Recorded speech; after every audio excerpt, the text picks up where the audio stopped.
waxa laga soomaya baadiye biyo kaliye waxa la doonayaa in carabkaagu laqwiga ka soomo dhegtaadu laqwiga inay ka soonto ficilka xun inaad ka soontid calooshaadu xaaraanta inay ka soonto waqtigaaguna meelaha xunxun uu ku baxayo inuu ka soomaa loo baahan yahay makhluuqa sheekadiisa hadalqaadkiisa ka soon haddaad sheekayn qur-aanka akhriso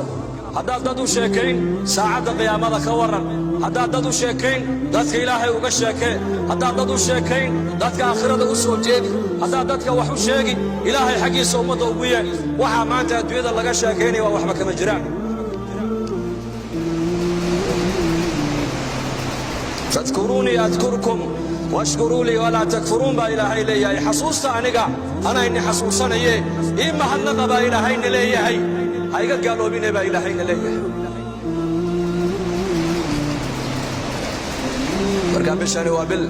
aad u barakaysan dadka muslimiinta waxaa la doonayaa fursadda inaan ka faa'iidaysanno waa bil ducada ilaahay aqbalaayo balaayooyinka iyo masiibooyinka la sheegayaana dadkeenna iyo dalkeenna iyo dalalka muslimiinta iyo dadka muslimiinta allaha ka ilaaliya amiin dhahada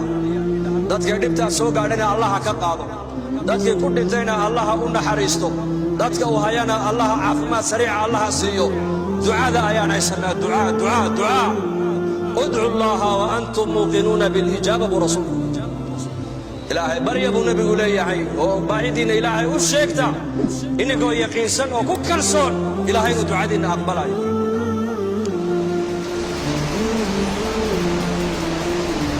استقبلوا بأمواج البلاء بالدعاء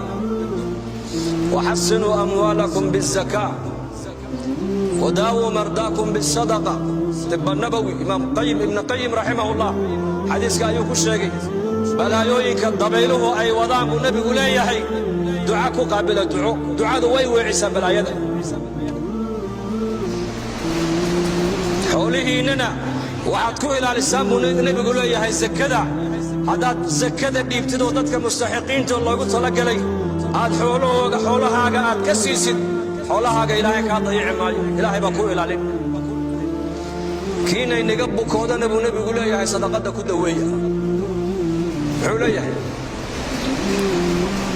hay-adda caafimaadka adduunkuna waxay dadka ka dhaadhicisay xanuun aan dawo loo hayn baa adduunka soo galay nebi maxamedna waxa uuna leeyahay kiina inaga bukooda sadaqadda ku daweeya warkayna gale markaa warkeenna gale maanta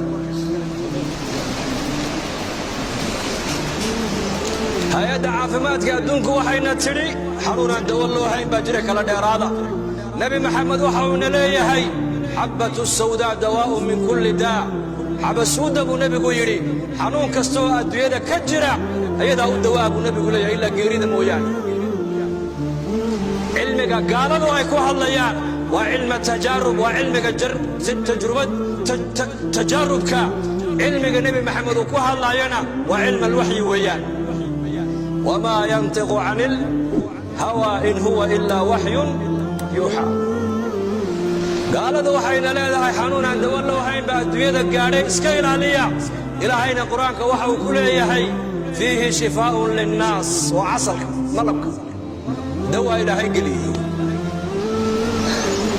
khabarka dadku ay sheegayaan muuminka inuu gala maaha khabarka ilaahay iyo khabarka nebigu sheegeen qalbiga ha ku galo dhibaato kastoo adduunyada lagu sheego xalkeega ilaah iyo rasuulka innaka noo sheegay laakiin dadku warkaa uu galay allah inaga dhigo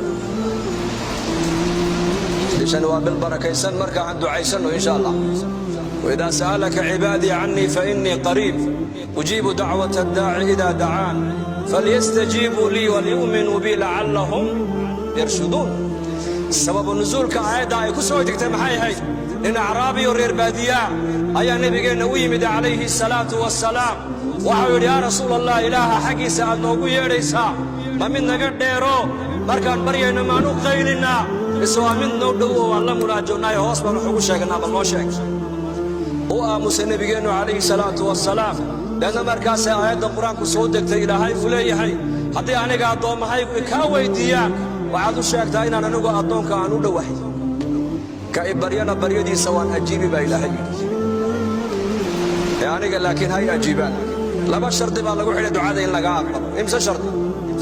لبا شرط فليستجيبوا لي الهي اجيب وامرك الهي الالي وشريعه الالي ودينت الالي وطاعه الهي ووحي معروف الهي كفر لك علي وحي منكر شريعه اي كرهبتنا كرهبتو وليؤمنوا بالهي الرمي قضاء والقدر وحي الهي كو حكمينا كنا لنقو وحي الهي كو قدرنا كو قنع labadaasi haday qalbigeena ay timaado waxa adduunyada la sheegay oo dhan ay nasaameyn maayaan waxa adduunyada maanta ka jira quraanka si fiican u dhageyso wala nabluwannakum bi shay'in min al-khawf wal-ju' wa naqs min al-amwal wal-anfus wath-thamarat ma'a ku xiga wa bashir as-sabirin daawada xanuunada adduunyada ka jira oo dhan waa sabir weeyaan miftaaxul faraj waa sabir weeyaan adoonku mukhayyar maahina waa musayyar adoonku wax ma dooran kara isagu wixii ilaahay ku qadar adiga waa inaad ku qanacdo lidaalika nabigeenu alayhi salaatu wasalaam waxa uu noo sheegay malaa'iktu markay ilmaha yar ay nafta ka qabtaan ayuu ilaahay malaa'ikta ku yiraahdaa adoonkaygi ilmihiisii ruuxda ma ka soo qaabateen haaba yiraahdaa adoonkaygi midhihii qalbigiisa ma soo qabateen haa waa soo qabanay markaasuu ilaahay yiraahdaa famaada qaala cabdi adoonkaygi markaad ilmihiisii ruuxda ka soo qabateen muxuu yiri bali sheega markaasay yiraahdaan xamidaka wastarja'a xamida ma macna alxamdulillahi ala kulli xaal inna lillahi wa inna ilayhi raaji'uun buu yiri markaasuu ilaahay yiraahdaa maadaama adoonkaygi markii ilmihiisa nafta aad ka soo qabateen oo aniga ii mahadnaqay oo isaguna xaqayga u soo noqday ابنوا لعبدي بيتا في الجنة أقل جنة وقدسها أقل كان واحد وقم مقع درتان قريقي مهنقا مؤمنكم برواغذنا وكم عاشا مصيبة عطيك ودعذنا وكم عاشا وقفك مؤمنك لكن فإلهي تبارك وتعالى إيمانك هاي نوعتك يا أمين هذا بشهر رمضان الله إنك أقبله عندد ولا عليه إن دبدة تاقن مساجدكم ما شاء الله آدبا الأبو حيي إن شاء الله خطبة نسكب لابن دونا الله إنه أنفعه وصلى الله على سيدنا